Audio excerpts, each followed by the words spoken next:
ॐ नमस्ते अस्तु भगवन् विश्वेश्वराय महादेवाय त्रयम्बकाय त्रिपुरान्तकाय त्रिकालाय कालाग्निरुद्राय नीलकण्ठाय मृत्युञ्जयाय सर्वेश्वराय सदाशिवाय श्रीमन्महादेवाय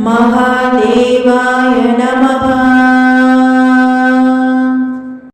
ॐ नमस्ते अस्तु भगवन् विश्वेश्वराय महादेवाय त्रयम्बकाय त्रिपुरान्तकाय त्रिकालाय कालाग्निरुद्राय नीलकण्ठाय मृत्युञ्जयाय सर्वेश्वराय सदाशिवाय श्रीमन्महादेवाय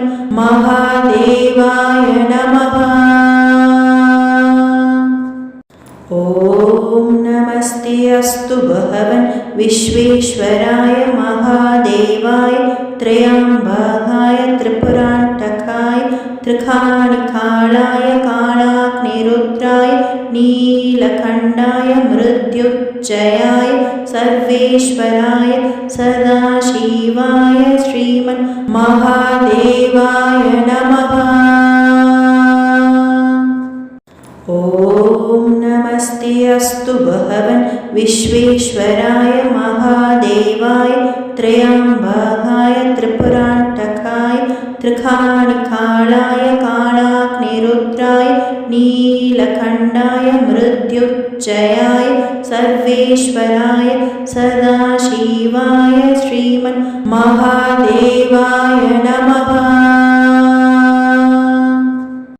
ॐ नमस्ते अस्तु भगवन् विश्वेश्वराय महादेवाय त्रयम्बकाय त्रिपुरान्तकाय त्रिकालाय कालाग्निरुद्राय नीलकण्ठाय मृत्युञ्जयाय सर्वेश्वराय सदाशिवाय श्रीमन्महादेवाय नमः। ॐ नमस्ते अस्तु भगवन् विश्वेश्वराय महादेवाय त्रयम्बकाय त्रिपुरान्तकाय त्रिकालाय कालाग्निरुद्राय नीलकण्ठाय मृत्युञ्जयाय सर्वेश्वराय सदाशिवाय श्रीमन्महादेवाय नमः।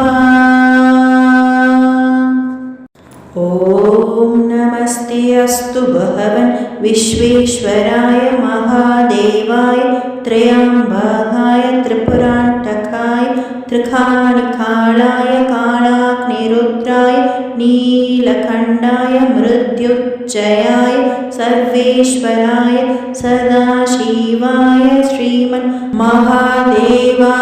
नमः। ॐ नमस्ते अस्तु भगवन् विश्वेश्वराय महादेवाय त्रयम्बकाय त्रिपुरान्तकाय त्रिकालाय कालाग्निरुद्राय नीलकण्ठाय मृत्युञ्जयाय सर्वेश्वराय सदाशिवाय श्रीमन्महादेवाय नमः। ॐ नमस्ते अस्तु भगवन् विश्वेश्वराय महादेवाय त्रयम्बकाय त्रिपुरान्तकाय त्रिकालाय कालाग्निरुद्राय नीलकण्ठाय मृत्युञ्जयाय सर्वेश्वराय सदाशिवाय श्रीमन्महादेवाय नमः।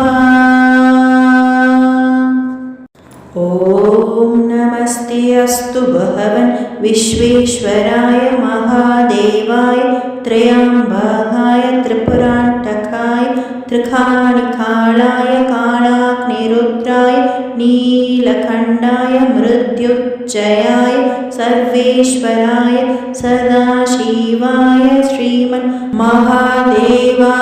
नमः।